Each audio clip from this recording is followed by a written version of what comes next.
I'm Ben Meiselas from the MeidasTouch network. Donald Trump just went on his social media platform to go on a deranged, misogynistic, and just despicable attack against a Fox reporter, Jessica Tarlov, one of the only voices of common sense on Fox, representing the pro-democracy side of discussions on the Five occasionally.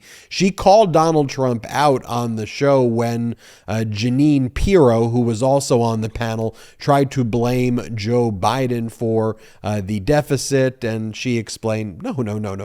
Joe Biden has decreased the deficit and has decreased the debt. Donald Trump is responsible for over 30% of our nation's debt, and raising the debt ceiling is simply about paying the bills that Donald Trump ran up and that Republicans didn't pay for. It's not about new spending. I'll show you that clip in a little bit, but Tarlov utterly just destroyed the Fox talking points and called out the truth that Donald Trump was beyond fiscally irresponsible. These MAGA extremists aren't fiscal conservatives. They're fiscal arsonists is who they are. And now you have Donald Trump whining on his social media platform and just using these misogynistic terms about Jessica Tarlov. Here, this is what Donald Trump posted. He goes, review. That's how he starts it off. Review. I really like the Five on Fox News, especially the hosts, with the exception of wacky Jessica Tarlov, who is absolutely terrible. Her facts are knowingly wrong, her jittery presentation is horrendous, and forgive me, her voice is grating and unendurable. Juan Williams was terrible, but better than her. I know the show is doing well, but no thanks to Jessica.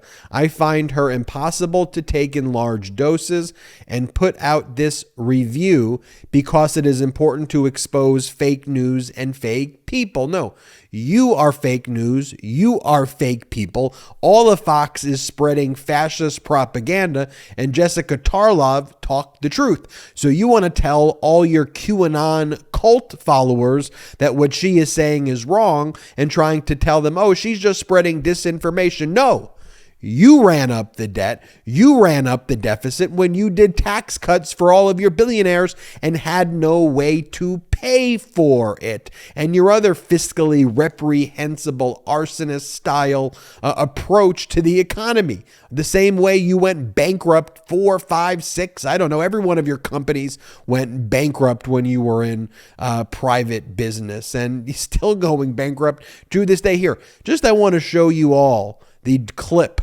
that just set Donald Trump off, that ignited his fascist temper.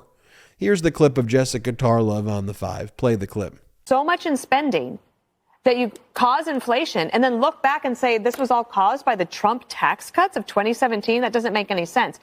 Biden wants to run his last campaign, and the media shouldn't let him do it. All right, so I'll go right to you, Jessica. I mean, didn't Joe Biden go on the biggest spending spree in American history? No, Donald Trump actually spent a lot more than him. So Donald Trump is personally responsible as the president for about 30% of the national debt. And I believe Joe Biden's brought it down by $1.4 trillion since he's been in office. So the COVID money went out. You mean the deficit? But just let me speak. I was asked a question. I answered it. Donald Trump is responsible for more of the national debt than Joe Biden is. Period. End of story. Those are what the numbers say. We also had a good jobs report today, or a good economic report. I know, Brian, you spoke about it this morning on Fox and Friends. 2.9% fourth quarter growth, 2.1% increase in consumer spending. Those are good indicators. When people are talking about all the layoffs are in one sector, in tech. And basically, they're right-sizing the fact that they overhired in 2021, and 2022. So they're going back to the mean there. They paid people way too much, gave people big fancy titles. They couldn't afford to do that. So I'm not for calling everybody a MAGA Republican. I know that was part of what he was talking about today, but he does have an economic record to run on. And he does have the fact that you have important representatives, so much so that people thought that he could be speaker, this Kevin Hern, who said we have to make hard decisions about what's going on with Social Security and Medicare. And he's part of a conference of 160 conservative Republicans who have said that they want to look at changing the retirement age. That's something that Nancy Mace, for instance, a Republican, has said is absolute non-starter. McCarthy said that as well. but get your caucus in line. If you don't want Democrats talking about the fact that there are people in your conference who are important to you, by the way, saying that we should raise the retirement age, people are going to pay attention to it and they're going to vote accordingly. She speaks the truth. And that's what terrifies him. And that's why you absolutely need to stand up to Donald Trump in these situations. Because if you don't stand up to him, then he just perpetuates the lies. And I appreciate Jessica Tarlov for doing that. Here's what Donald Trump also put out on a social media platform about Fox, because he's just been livid with Fox, specifically because of that. He goes, Fox fake news is terrible. Anything bad for Trump, they go with, even if not true. They refuse to show the major polls that have me leading all Republicans in a landslide and beating hopeless Joe Biden by a lot. Nobody else has numbers. Like, I can't even read the rest of that. I can't even. It's a whiny, playing the victim, weak traitor. Just freaking weird. Like, if you look at that and you support that behavior, my, how you've fallen. Because this is some of the most anti-American, heinous, and despicable conduct that there is. By the way, National Review, who doesn't deserve really credit for anything because they're just going to support DeSantis, but even the National Review, a right-wing MAGA magazine, they said that Donald Trump has created, quote, an asylum for himself online. They said that he was auditioning for the role of one of the three witches in Macbeth. And they called him, this was the words of the National Review, they called him a deranged hobo in the park. That's what the National Review referred to Donald Trump as. I don't think you need to give the analogy. And I'm not sure the analogy is even apt. I mean, I think you just say this is who he is. He is a despicable fascist traitor. And just call him out for what he is. It's that simple. And anybody who supports his fascistic behavior, anyone who looks at the attack that I just read for you, whether it's the whiny, weak attack on Fox or going after Jessica Tarlov because she spoke the truth, this is data. Folks, it's data. So you can just look at the numbers. You want to do the research for yourself? Do the research. You'll see that under Trump, record deficits, record debt.